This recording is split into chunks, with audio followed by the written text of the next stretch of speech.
ವೇದಿಕೆ ಮೇಲೆ ಕುಳಿತಿರ್ತಕ್ಕಂಥ ಎಲ್ಲ ಹಿರಿಯ ಕಾಂಗ್ರೆಸ್ ಮುಖಂಡರೇ, ಚಾಮರಾಜನಗರ ಜಿಲ್ಲಾ ಕಾಂಗ್ರೆಸ್ ಕಮಿಟಿಯ ನಾಯಕರೇ, ಆಗಮಿಸಿರ್ತಕ್ಕಂಥ ಎಲ್ಲ ಜಿಲ್ಲೆಯ ಕಾಂಗ್ರೆಸ್ ಪಕ್ಷದ ಕಾರ್ಯಕರ್ತರೇ, ಕಾಂಗ್ರೆಸ್ ಪಕ್ಷದ ಹಿತೈಷಿಗಳೇ ಹಾಗೂ ಮಾಧ್ಯಮದ ಮಿತ್ರರೇ,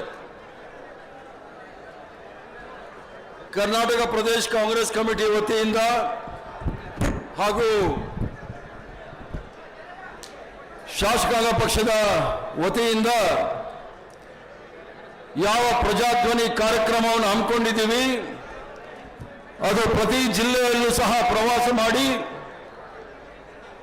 4 ವರ್ಷಗಳ ಕಾಲ ಭಾರತೀಯ ಜನತಾ ಪಾರ್ಟಿ ಆಡಳಿತ ಯಾವ ರೀತಿ ಜನರನ್ನು ನಡೆಸಿಕೊಂಡಿದೆ ಅನ್ನೋದನ್ನ ತಿಳ್ಕೊಳ್ಳೋಕೆ ಮತ್ತು ಜನರಲ್ಲಿ ಜಾಗೃತಿಯನ್ನು ಮೂಡಿಸಲಿಕ್ಕೆ ಈ ಕಾರ್ಯಕ್ರಮವನ್ನು ಹಮ್ಮಿಕೊಂಡಿದ್ದೀವಿ. ಇವತ್ತು ಕಾಕತಾಳೀಯೋ ಅಥವಾ ಸಾಂದರ್ಭಿಕವಾಗಿ ಬಂದಿರತಕ್ಕಂಥ ದಿವಸವೋ ಗೊತ್ತಿಲ್ಲ, ಈ ರಾಷ್ಟ್ರದ ಪವಿತ್ರವಾದ ದಿನ, ರಾಷ್ಟ್ರದ ಗಣರಾಜ್ಯೋತ್ಸವದ ದಿನದಂದು ಅದು ಚಾಮರಾಜನಗರದಲ್ಲಿ ಹಮ್ಮಿಕೊಂಡಿರ್ತಕ್ಕಂಥ ಪ್ರಜಾಧ್ವನಿ. ಯಾಕಂದ್ರೆ ಅವಿಭಾಜ್ಯ ಮೈಸೂರು ಜಿಲ್ಲೆ, ಈಗ ಮೈಸೂರು ಜಿಲ್ಲೆ ಮತ್ತು ಚಾಮರಾಜನಗರ ಪ್ರಬುದ್ಧ ಪ್ರಜ್ಞಾವಂತ ಜಾಗೃತ ನಾಗರಿಕರಿರ್ತಕ್ಕಂಥ ಈ ಜಿಲ್ಲೆಯಲ್ಲಿ ನಾವೆಲ್ಲರೂ ಸಹ ತಮ್ಮನ್ನ ಬಂದಿರತಕ್ಕಂಥ ವಿಚಾರ ತಾವು ತಿಳ್ಕೊಳ್ಬೇಕು. ಇವತ್ತು ರಾಷ್ಟ್ರದಲ್ಲಿರ್ತಕ್ಕಂಥ ಸಂವಿಧಾನ 74ನೇ ಗಣರಾಜ್ಯೋತ್ಸವ ದಿನವನ್ನು ನಾವು ಆಚರಣೆ ಮಾಡ್ತಾ ಇದ್ದೀವಿ. ಗಣರಾಜ್ಯೋತ್ಸವ ದಿನ ಕೇವಲ ತ್ರಿವರ್ಣ ಧ್ವಜವನ್ನು ಆರಿಸಿ ಅದಕ್ಕೆ ಒಂದು ಸೆಲ್ಯೂಟ್ ಹೊಡೆದು ಮನೆಗೆ ಹೋಗೋದಲ್ಲ. ಸ್ವಲ್ಪ ಯೋಚನೆ ಮಾಡಿ, ಇವತ್ತು ನಾವು ಭಾರತವನ್ನ ಸಾರ್ವಭೌಮ ಸಮಾಜವಾದಿ ಜಾತ್ಯತೀತ ಲೋಕತಾಂತ್ರಿಕ ಗಣತಂತ್ರವನ್ನಾಗಿ ಸ್ವೀಕಾರ ಮಾಡಿಕೊಂಡಿದ್ದೀವಿ. ನಮಗೆ ನಾವೇ ಸ್ವೀಕಾರ ಮಾಡಿಕೊಂಡು ಈ ರಾಷ್ಟ್ರದ ಆಗುವವರನ್ನ ಸಂವಿಧಾನ ಚೌಕಟ್ಟಿನಲ್ಲಿ ನಡೆಸ್ಕೊಂಡು ಹೋಗ್ತಕ್ಕಂಥದ್ದು. ಸಂವಿಧಾನ ಬರೋದಕ್ಕಿಂತ ಮೊದಲು ಯಾವ ಸ್ಥಿತಿ ರಾಷ್ಟ್ರದಲ್ಲಿ ಮತ್ತು ರಾಜ್ಯದಲ್ಲಿದೆ ಅನ್ನೋದು ತಾವು ತಿಳ್ಕೊಳ್ಬೇಕಾಗಿದೆ. ಹಿಂದೆ ರಾಜ ಮಹಾರಾಜರು, ಈ ದೇಶದಲ್ಲಿ 562 ರಾಜ ಮಹಾರಾಜರು, ಯಾವುದೇ ಸಂವಿಧಾನ ಇರಲಿಲ್ಲ. ರಾಜ ಹೇಳಿದ್ದ ಸಂವಿಧಾನ, ಶಾಲ್ಭೋಗ ಹೇಳಿದ್ದ ಸಂವಿಧಾನ, ಪಟೇಲ ನಡೆಸಿದ್ದೇ ಕಾನೂನು.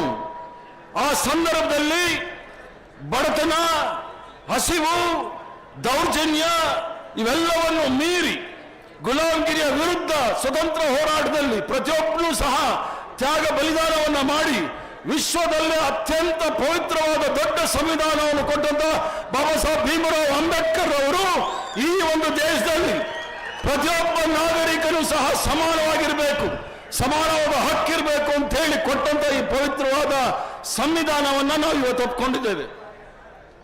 ಆದರೆ ಭಾರತೀಯ ಜನತಾ ಪಾರ್ಟಿ ಬಂದ ನಂತರ ಸಂವಿಧಾನದ ಸ್ಥಿತಿಗತಿಗಳು ಏನಾಗಿದೆ ಅಂತ ಹೇಳಿ ತಾವು ಯೋಚನೆ ಮಾಡಬೇಕು. ಭಾರತೀಯ ಜನತಾ ಪಾರ್ಟಿ ಬಂದ ನಂತರ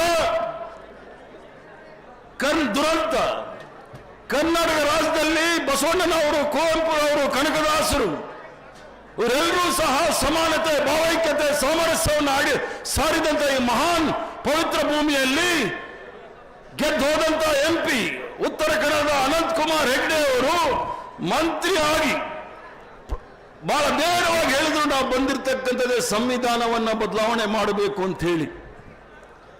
ಯೋಚನೆ ಮಾಡಬೇಕಾಗಿದೆ. ತಾವು ಬಹುಶಃ 75 ವರ್ಷ ಆಗುತ್ತೆ ಸಂವಿಧಾನಕ್ಕೆ. ಸಂವಿಧಾನ ಬೇಕೋ ಬೇಡವೋ ಅನ್ನೋದು ತಾವು ಚಿಂತನೆ ಮಾಡಬೇಕಾಗಿದೆ. ಯಾಕೆ ಅಂತ ಹೇಳಿದ್ರೆ ಭಾರತೀಯ ಜನತಾ ಪಾರ್ಟಿಯವರಿಗೆ ಸಂವಿಧಾನದ ಮೇಲೆ ನಂಬಿಕೆ ಇಲ್ಲ.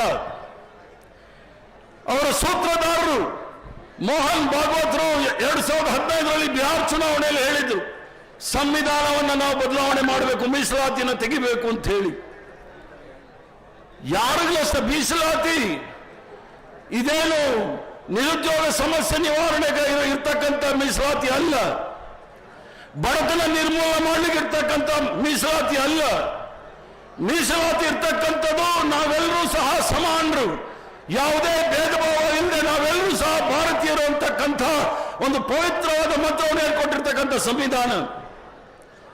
ಅಂದ್ರೆ ಸಂವಿಧಾನವನ್ನು ಬದಲಾವಣೆ ಮಾಡಬೇಕು ಅಂತ ಹೇಳ್ತಕ್ಕಂಥ ಜನ ನಮ್ಮ ಮಧ್ಯೆ ತಾರತಮ್ಯ ಇರಬೇಕು, ಭೇದ ಭಾವ ಇರಬೇಕು, ಅಸಹಿಷ್ಣುತೆ ಇರಬೇಕು ಅನ್ನೋ ವಿಚಾರವನ್ನ ಮುದ್ದಿಟ್ಕೊಂಡು ಇವತ್ತು ಸಂವಿಧಾನವನ್ನು ಬದಲಾವಣೆ ಮಾಡಬೇಕು ಅಂತ ಬರ್ತಾ ಇದ್ದಾರೆ. ಇವತ್ತೇನಾದ್ರೂ 75 ವರ್ಷದಲ್ಲಿ ಒಬ್ಬ ದುರ್ಬಲ ವರ್ಗದವನು, ಅದು ಪರಿಶಿಷ್ಟ ಪಂಗಡದವರು ಇರ್ಬೋದು, ಪರಿಶಿಷ್ಟ ಜಾತಿಯವರು ಇರ್ಬೋದು, ಇವತ್ತು IAS, IPS, KS ಎಲ್ಲ ಆಗಿದ್ರೂ ಸಹ ಸಂವಿಧಾನದ ಚೌಕಟ್ಟಿನಲ್ಲಾಗಿದ್ದಾರೆ, ಯಾರದೇ ಮುಲಾಜಲ್ಲಾಗಿಲ್ಲ. ಅವರು ಸಹ ಓದು ಪಾಸ್ ಆಗಿದ್ದಾರೆ. ಅವ್ರು ಬೇರೆ ರೀತಿ ಕಂಠಪಾಠ ಮಾಡಿಲ್ಲ, ಶ್ರಮ ವಹಿಸಿ ಮಾಡಿರ್ತಕ್ಕಂಥದ್ದು. ಈ ರಾಷ್ಟ್ರದ ಖಜಾನೆ ತುಂಬಿಸ್ತಕ್ಕಂಥವ್ರು ಯಾವ ದುರ್ಬಲ ವರ್ಗದವರಿದ್ದೀರಿ, ಕಾರ್ಮಿಕ ವರ್ಗದವರು ರಕ್ತ ಬೆವರನ್ನು ಸುರಿಸಿ ಬೆಂಗಳೂರಲ್ಲಿರ್ತಕ್ಕಂಥ ಖಜಾನೆಯನ್ನು ತುಂಬ್ತೀರಿ ಮತ್ತು ದೆಹಲಿಯಲ್ಲಿರ್ತಕ್ಕಂಥ ಖಜಾನೆಯನ್ನು ತುಂಬ್ತೀರಿ. GST ಬಂದ ಮೇಲೆ ಒಬ್ಬ ಭಿಕ್ಷಕನು ಸಹ ತೆರಿಗೆ ಕೊಡ್ತಾ ಇದ್ದಾನೆ. ಒಂದು ಮ್ಯಾಚ್ ಬಾಕ್ಸ್ ತಗೊಂಡ್ರೆ ಅದಕ್ಕೂ ತೆರಿಗೆ ಕಟ್ಟಬೇಕಾಗುತ್ತೆ. ಆದ್ರೆ ಆ ತೆರಿಗೆ ಹಣ ಲೋಕ ಕಲ್ಯಾಣಕ್ಕೆ, ಜನರ ಕಲ್ಯಾಣಕ್ಕೆ ಯಾವ ರೀತಿ ವೆಚ್ಚ ಮಾಡಬೇಕು ಅನ್ನೋ ತೀರ್ಮಾನವನ್ನ ತಾವು 5 ವರ್ಷಕ್ಕೊಂದ್ಸಲಿ ಆರಿಸಿ ಕಳಿಸ್ತೀರಿ. ತಮ್ಮ ಜನಪ್ರತಿನಿಧಿಯನ್ನು ಆರಿಸುವಾಗ ತಾವು ತಮ್ಮ ಭವಿಷ್ಯದ ಬಗ್ಗೆ ಯೋಚನೆ ಮಾಡಿ ಆರಿಸಿ ಕಳಿಸ್ತೀರಿ. ತಮ್ಮ ಮಕ್ಕಳ ಭವಿಷ್ಯ ಉಜ್ವಲವಾಗಿರ್ಬೇಕಾ ಅಥವಾ ಬೇಡವಾ ಅನ್ನೋದು. ಯಾಕಂದ್ರೆ ಈ ಜಿಲ್ಲೆಗಳಲ್ಲಿ ನಾನು ನೋಡಿದ್ದೀನಿ, ಅಂಬೇಡ್ಕರ್ ಅವರ ಹೆಸರು ಹೇಳಿ ಮೀಸಲಾತಿಯಲ್ಲಿ ಚುನಾಯಿತರಾಗಿ, ಮಾಯಾವತಿ ಅವರ ಹೆಸರು ಹೇಳಿ, ಕಾಂಶಿರಾಮರವರ ಹೆಸರು ಹೇಳಿ ಆರಿಸಿದಂಥವರು ತಮ್ಮ ಎಲ್ಲವನ್ನು ಸಹ ಮಾರ್ಕೊಂಡು ಭಾರತೀಯ ಜನತಾ ಪಾರ್ಟಿಗೆ ಸೇರಿರ್ತಕ್ಕಂಥದ್ದು ಸಹ ನೋಡಿದ್ದೀರಿ. RSS ಅವರು ಮಾತಾಡ್ಲಿಕ್ಕೆ ಅಂಬೇಡ್ಕರ್ ಅಂತ ಮಾತಾಡ್ತಾರೆ, ಆದರೆ ಮಾಡೋ ಕೆಲಸ ಎಲ್ಲ ಸಾವರ್ಕರ್ದು. ಸಾವರ್ಕರ್ ಅವರ ಹಿಂದುತ್ವವನ್ನು ಮಾಡುವಾಗ ಅದು ಭೇದ ಭಾವಕ್ಕೆ ಒತ್ತು ಕೊಡ್ತಕ್ಕಂಥದ್ದು, ಜಾತಿವಾದಕ್ಕೆ ಒತ್ತು ಕೊಡ್ತಕ್ಕಂಥದ್ದು. ಇದು ಸಾವರ್ಕರ್ ಅವರ ಹಿಂದುತ್ವ. ಮಹಾತ್ಮ ಗಾಂಧಿ ಅವರ ಹಿಂದುತ್ವ, ವಿವೇಕಾನಂದ ಅವರ ಹಿಂದುತ್ವ ಯಾವತ್ತೂ ಸಹ ಭೇದ ಭಾವದ ವಿರುದ್ಧ ಇರ್ತಕ್ಕಂಥವ್ರು, ಜಾತ್ಯತೀತತೆಯಲ್ಲಿ ನಂಬಿಕೆ ಇಟ್ಕೊಂಡಿರ್ತಕ್ಕಂಥವ್ರು. ಆ ಸಂವಿಧಾನವನ್ನು ನಾವು ಅಳವಡಿಸ್ಕೊಂಡಿದ್ದೀವಿ. ಈಗಾಗಲೇ ಸುರ್ಜೇವಾಲಾ ಅವರಿರ್ಬೋದು, ಶಿವಕುಮಾರ್ ಅವರಿರ್ಬೋದು, ನಮ್ಮ ಧ್ರುವನಾರಾಯಣ ಅವರಿರ್ಬೋದು, ಸತೀಶ್ ಜಾರಕಿಹೊಳಿ ಅವರಿರ್ಬೋದು, ಭಾಷಣ ಮಾಡುವಾಗ ನಾವೆಲ್ಲ ಏನು ಈ ಜಿಲ್ಲೆಗೆ ಮಾಡ್ತೀವಿ ಅಂತ ಹೇಳಿ. ಈ ಚಾಮರಾಜನಗರ ಒಂದು ರೀತಿಯ ಶಾಪಗ್ರಸ್ತ ಜಿಲ್ಲೆ. ಮೊದಲು ಯಾರೂ ಸಹ ಮಂತ್ರಿಗಳಾಗಲಿ ಮುಖ್ಯಮಂತ್ರಿಗಳು ಬರ್ತಾ ಇರಲಿಲ್ಲ, ಬಂದ್ರೆ ಅಧಿಕಾರ ಹೋಗ್ಬಿಡುತ್ತೆ ಅಂತ ಭಯ. ಆದರೆ ಧೈರ್ಯ ಮಾಡಿ ಸಿದ್ದರಾಮಯ್ಯವರು ಸುಮಾರು 10-11 ಬಾರಿ ಇಲ್ಲಿ ಬಂದು ಸಾಕಷ್ಟು ಹಣಗಳನ್ನು ಕೊಟ್ಟು ಆ ಒಂದು ಕಳಂಕವನ್ನು ತೆಗೆದಿರ್ತಕ್ಕಂಥ ಸಿದ್ದರಾಮಯ್ಯವರು ಇಲ್ಲಿದ್ದಾರೆ. ಮೂಢನಂಬಿಕೆ ಪ್ರಧಾನ ಆಗಿರ್ತಕ್ಕಂಥ ಭಾರತೀಯ ಜನತಾ ಪಾರ್ಟಿಯಲ್ಲಿ ಏನು ಬೇಕಾದರೂ ಆಗ್ಬೋದು. ಯಾವ ಒಂದು ಸೂತಕದ ಹಣೆಪಟ್ಟಿಯನ್ನು ಕಟ್ಟಿಸ್ಕೊಂಡು ನಾವಿದ್ವಿ ಚಾಮರಾಜನಗರದವರು, ಅದು ಕಾಂಗ್ರೆಸ್ ಪಕ್ಷದ ಸರ್ಕಾರ ಬಂದ ನಂತರ ಎಲ್ಲವೂ ಸಹ ಅದನ್ನು ಬದಿಗೊತ್ತಿಟ್ಟು ಈ ಜಿಲ್ಲೆ ಅಭಿವೃದ್ಧಿ ಆಗಬೇಕು ಅಂತ ಹೇಳಿ 10,000, 11,000 ಕೋಟಿಗಳನ್ನು ಇಲ್ಲಿ ವೆಚ್ಚ ಮಾಡಿರ್ತಕ್ಕಂಥದ್ದು. ಭಾರತೀಯ ಜನತಾ ಪಾರ್ಟಿಯವರು ಕೇಳಿ, ಏನಾದರೂ ನೀವು ಜನಸಾಮಾನ್ಯರಿಗೆ ಆಗ್ತಕ್ಕಂಥ ಒಳ್ಳೆ ಕೆಲಸ ಏನು ಮಾಡಿದ್ದೀರಿ ಅಂತ ಹೇಳಿ ಅವ್ರಿಗೆ ಹೇಳಲಿಕ್ಕೆ ಸಾಧ್ಯ ಇಲ್ಲ. ಭಾರತೀಯ ಜನತಾ ಪಾರ್ಟಿ ಅಧ್ಯಕ್ಷ ನವೀನ್ ಕುಮಾರ್ ಕಟೀಲ್ ಅವ್ರೇನು ಭಾಷಣ ಮಾಡ್ತಾರೆ ಅನ್ನೋದು ನಮಗೆ ಗೊತ್ತಾಗೋದಿಲ್ಲ. ಅವ್ರು ಭಾಷಣ ಮಾಡುವಾಗ ಹೇಳಿದ್ರು, ಎಲ್ಲಾದರೂ ನೀವು ಜನಸಾಮಾನ್ಯರ ಹತ್ರ ಹೋದ್ರೆ ನೀರು, ರಸ್ತೆ, ಚರಂಡಿ ಬಗ್ಗೆ ಮಾತಾಡಕ್ಕೆ ಹೋಗ್ಬೇಡಿ. ನೀವು ಮಾತಾಡಬೇಕಾಗಿರೋದು ಲವ್ ಜಿಹಾದ್, ಗರ್ವಾಪ್ಸಿ, ಸಂಶಾನ ಮತ್ತು ಕಬರಸ್ತಾನ್, ಇದನ್ನು ಮಾತಾಡಿ ಅಂತಾರೆ. ಇಲ್ಲಿ ಒಂದು ಕಡೆ ನಾವು ಸೋನಿಯಾ ಗಾಂಧಿ ಅವರು, ಡಾಕ್ಟರ್ ಮನಮೋಹನ್ ಸಿಂಗ್ ರವರು ಇದ್ದಾಗ ಗ್ರಾಮೀಣ ಪ್ರದೇಶದಲ್ಲಿ ಇರ್ತಕ್ಕಂಥವ್ರಿಗೆ ಎಲ್ಲರಿಗೂ ಸಹ ಉದ್ಯೋಗ ಅವಕಾಶಗಳು ಸಿಗಬೇಕು ಅಂತೇಳಿ ಮಹಾತ್ಮ ಗಾಂಧಿ ರಾಷ್ಟ್ರೀಯ ಉದ್ಯೋಗ ಖಾತರಿ ಯೋಜನೆಯನ್ನು ತಮ್ಮ ಕೊಟ್ವಿ. ಅದು ಕಾರ್ಯಕ್ರಮ ಅಲ್ಲ, ತಮ್ಮ ಹಕ್ಕನ್ನು ತಮಗೆ ಕೊಟ್ವಿ, ಉದ್ಯೋಗದ ಹಕ್ಕನ್ನು ತಮಗೆ ಕೊಟ್ವಿ. ಗ್ರಾಮೀಣ ಪ್ರದೇಶದಲ್ಲಿ ಇರ್ತಕ್ಕಂಥ ಮಕ್ಕಳಿಗೆ ಉಚಿತ ಶಿಕ್ಷಣ ಸಿಗಬೇಕು ಅಂತೇಳಿ ಸರ್ವ ಶಿಕ್ಷಾ ಅಭಿಯಾನ ಕೊಟ್ವಿ. ಗ್ರಾಮೀಣ ಪ್ರದೇಶದಲ್ಲಿ ಇರ್ತಕ್ಕಂಥ ಮಹಿಳೆಯರಿಗೆ ಆರೋಗ್ಯದ ರಕ್ಷಣೆಗೋಸ್ಕರ ಗ್ರಾಮೀಣ ಪ್ರದೇಶ ಹೆಲ್ತ್ ಮಿಷನ್ ಕಾರ್ಯಕ್ರಮವನ್ನು ಕೊಟ್ವಿ. ಹಲವಾರು ಕಾರ್ಯಕ್ರಮಗಳನ್ನು ತಮ್ಮ ಹಕ್ಕನ್ನು ಮತ್ತು ಆಹಾರ ಫುಡ್ ಸೆಕ್ಯೂರಿಟಿ ಆಕ್ಟ್ ಅಂತ ಹೇಳಿ ಮಾಡಿ ಯಾರೂ ಸಹ ಆಹಾರ ಸಂರಕ್ಷಣಾ ಕಾಯ್ದೆ ಯಾರೂ ಸಹ ಹೊಟ್ಟೆಗಿಲ್ಲದೆ ಮಲಗಬಾರ್ದು ಅಂತ ಹೇಳಿ ಅದನ್ನು ಸಹ ಊಟ ನಮ್ಮ ಹಕ್ಕು ಅನ್ನೋದನ್ನ ಸೋನಿಯಾ ಗಾಂಧಿ ಅವರು, ಡಾಕ್ಟರ್ ಮನಮೋಹನ್ ಸಿಂಗ್ ಅವರು ಕೊಟ್ಟರು. ಭಾರತೀಯ ಜನತಾ ಪಾರ್ಟಿಯವರು, ಅದು ನರೇಂದ್ರ ಮೋದಿ ಅವರು ಇರ್ಬೋದು, ಯಡಿಯೂರಪ್ಪನವರು ಇರ್ಬೋದು, ಬೊಮ್ಮಾಯಿ ಅವರು ಇರ್ಬೋದು, ಯಾವುದಾದ್ರೂ ಒಂದು ಬಡವರಿಗೆ ಕಾರ್ಯಕ್ರಮ ಕೊಟ್ಟಿದ್ದಾರಾ ಅಂತ ಹೇಳಿ, ದಲಿತರಿಗೆ, ಅಲ್ಪಸಂಖ್ಯಾತರಿಗೆ, ಹಿಂದುಳಿದವರಿಗೆ ಇಟ್ಟಿದ್ದಂತ ಸ್ಕಾಲರ್ಶಿಪ್, ಫ್ರೀಶಿಪ್ ಕಿತ್ಕೊಂಡಿದ್ದಾರೆ. ಅದೇ ಬಲಾಢ್ಯರಿಗೆ ಸಾಕಷ್ಟು ಅನುದಾನವನ್ನು ಕೊಟ್ಟಿದ್ದಾರೆ. 500 ಕೋಟಿ, 1000 ಕೋಟಿ ಕೊಡಲಿ, ನಮ್ದೇನು ಅಭ್ಯಂತರ ಇಲ್ಲ. ಆದ್ರೆ ಶ್ರಮಜೀವಿಗಳಾದ ನಾವು ಈ ಒಂದು ಕರ್ನಾಟಕ ರಾಜ್ಯದ ಬೊಕ್ಕಸದ ಮೇಲೆ ನಮ್ದು ಸಹ ಹಕ್ಕಿದೆ. ನಮ್ಮ ಪಾಲು ನಮಗೆ ಕೊಡಬೇಕು. ನಮ್ಮ ಮಕ್ಕಳಿಗೆ ಶಿಕ್ಷಣ ಸಿಗಬೇಕು, ಒಳ್ಳೆ ಆರೋಗ್ಯ ಸಿಗಬೇಕು ಅನ್ನೋದಿದ್ರೆ ತಾವು ಯೋಚನೆ ಮಾಡಿ. ಏನು ನಳಿನ್ ಕಟೀಲ್ ಹೇಳಿದ್ದಾರೆ, ಚರಂಡಿ ರಸ್ತೆ ಮಾತಾಡೋದು ಬೇಡ, ಲವ್ ಜಿಹಾದ್ ಮಾತಾಡಬೇಕು. ಇನ್ನೊಬ್ಳು ಭಯೋತ್ಪಾದಕಿ ಬರ್ತಾಳೆ ಶಿವಮೊಗ್ಗಗೆ, ಲೋಕಸಭಾ ಸದಸ್ಯರು ಬೇರೆ, ಅವಳು ಕಾವಿ ಬಟ್ಟೆ ಬೇರೆ ಹಾಕೊಂಡು ಬರ್ತಾಳೆ ಅವಳು. ಅಲ್ಲಿರೋ ಶಿವಮೊಗ್ಗದಲ್ಲಿ ಹೇಳಿದ್ದಾರೆ, ನೀವು ನಿಮ್ಮ ಮನೆಯಲ್ಲಿ ಇರ್ತಕ್ಕಂಥ ತಲವಾರು, ಕತ್ತಿ, ಚಾಕು, ಸಾಣೆ ಹಿಡೀರಿ ಅಂತ ಹೇಳಿ. ನೀವು ಯೋಚನೆ ಮಾಡಬೇಕಾಗಿರೋದು. ಅದಕ್ಕೆ ನಾನು ಹೇಳಿದ್ದು, ಪ್ರಜ್ಞಾವಂತ ಜಿಲ್ಲೆ, ಪ್ರಬುದ್ಧರ ಜಿಲ್ಲೆ, ಸಾಕ್ಷರತೆಯಲ್ಲಿ ಮುಂದಿರ್ತಕ್ಕಂಥ ಜಿಲ್ಲೆ. ನೀವು ಯೋಚನೆ ಮಾಡಬೇಕು. ನಿಮ್ಮ ಮಕ್ಕಳ ಕೈಯಲ್ಲಿ ಏನು ಕಾಂಗ್ರೆಸ್ ಪಕ್ಷ ಪೆನ್ನು ಪೇಪರ್ ಕೊಟ್ಟು ಇಂಜಿನಿಯರ್, ಡಾಕ್ಟರ್, IAS, IPS ಮಾಡಿತ್ತು, ಅದನ್ನು ಮಾಡಬೇಕಾ? ಇಲ್ಲ ಭಾರತೀಯ ಜನತಾ ಪಾರ್ಟಿ ಅಧ್ಯಕ್ಷ ಮತ್ತು ಆ ಭಯೋತ್ಪಾದಕ ಹೇಳಿದ ಹಾಗೆ ಕತ್ತಿ, ಚಾಕು, ತಲವಾರು ನಿಮ್ಮ ಮಕ್ಕಳ ಕೈಯಲ್ಲಿ ಕೊಡಬೇಕಾ ಅಂತ? ಯಾಕಂದ್ರೆ ಭವಿಷ್ಯ ಈ ವೇದಿಕೆ ಮೇಲೆ ಕೂತಿರ್ತಕ್ಕಂಥವ್ರ ಭವಿಷ್ಯ ಅಲ್ಲ.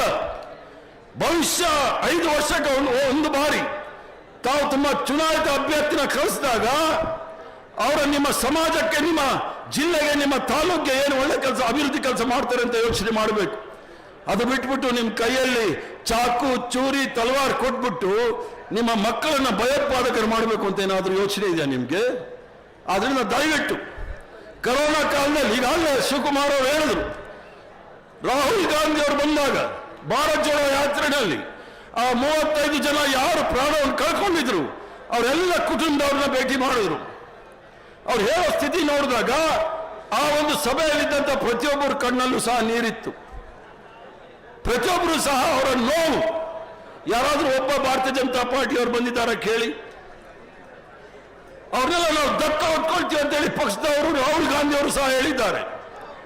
ಆದ್ರಿಂದ ಜನಗಳ ಕಷ್ಟಕ್ಕೆ ಸ್ಪಂದಿಸ್ತಕ್ಕಂಥ ಕೆಲಸ ಮಾಡ್ತಕ್ಕಂಥದ್ದು ಕಾಂಗ್ರೆಸ್ ಪಕ್ಷದವರು. ಆದ್ರಿಂದ ನಿಮ್ಮ ಜಿಲ್ಲೆಯ ಭವಿಷ್ಯ, ನಿಮ್ಮ ತಾಲೂಕಿನ ಭವಿಷ್ಯ, ನಿಮ್ಮ ಮಕ್ಕಳ ಭವಿಷ್ಯ ನಿಮ್ಮ ಕೈಯಲ್ಲಿದೆ. ಏನು ಓಟು ಧರ್ಮದ ಆಧಾರಿತ, ಜಾತಿ ಆಧಾರಿತ ಮಾಡಬೇಡಿ. ಅಭಿವೃದ್ಧಿ ಆಧಾರಿತ ಚಿಂತನೆ ಮಾಡಿ ನಿಮ್ಮ ಮಕ್ಕಳ ಭವಿಷ್ಯ ಉಜ್ವಲ ಮಾಡಲಿಕ್ಕೋಸ್ಕರ ನೀವು ಮತವನ್ನು ಚಲಾವಣೆ ಮಾಡಬೇಕಾಗುತ್ತೆ. ಯಾವುದೇ ಕಾರಣಕ್ಕೆ ಮತಾಂಧರಿಗೆ ಮಾತ್ರ ಓಟ್ ಕೊಡಕ್ಕೆ ಹೋಗಬೇಡಿ, ಮೂಢನಂಬಿಕೆಗಳಿಗೆ ಓಟ್ ಕೊಡಕ್ಕೆ ಹೋಗಬೇಡಿ, ಮತ್ತು ಸಂವಿಧಾನವನ್ನು ಯಾರು ತೆಗಿತೀನಿ ಅಂತ ಆ ಪಕ್ಷಕ್ಕೆ ಓಟ್ ಕೊಡಬೇಡಿ. ಯಾಕಂದ್ರೆ 51 ಕ್ಷೇತ್ರ ನಮ್ಮಲ್ಲಿ ಮೀಸಲಾತಿ ಕ್ಷೇತ್ರ ಇದೆ. ಕೇವಲ 51 ಬಂದರೆ ಮಾತ್ರ ಸಾಲೋದಿಲ್ಲ. ನೀವು ಬೇರೆ ಕ್ಷೇತ್ರದಲ್ಲಿ ಇದ್ರೂ ಸಹ ಈ ಒಂದು ಸಮುದಾಯದವರು ಯಾರು ಸಂವಿಧಾನವನ್ನು ಬದಲಾವಣೆ ಮಾಡ್ತೀನಿ ಅಂತ ಬಂದಿದ್ದಾರೆ, ಅವ್ರನ್ನ ಅರಬ್ಬಿ ಸಮುದ್ರಕ್ಕೆ ಆಗ್ತಕ್ಕಂಥ ಕೆಲಸ ತಾವೆಲ್ಲರೂ ಸಹ ಮಾಡ್ತೀರಾ ಅಂತ ಹೇಳಿ ಆ ಒಂದು ನಂಬಿಕೆ ಮೇಲೆ ನಾನು ಮಾತು ಮುಗಿಸ್ತೇನೆ. ಜೈ ಹಿಂದ್, ಜೈ ಕರ್ನಾಟಕ, ನಮಸ್ಕಾರ.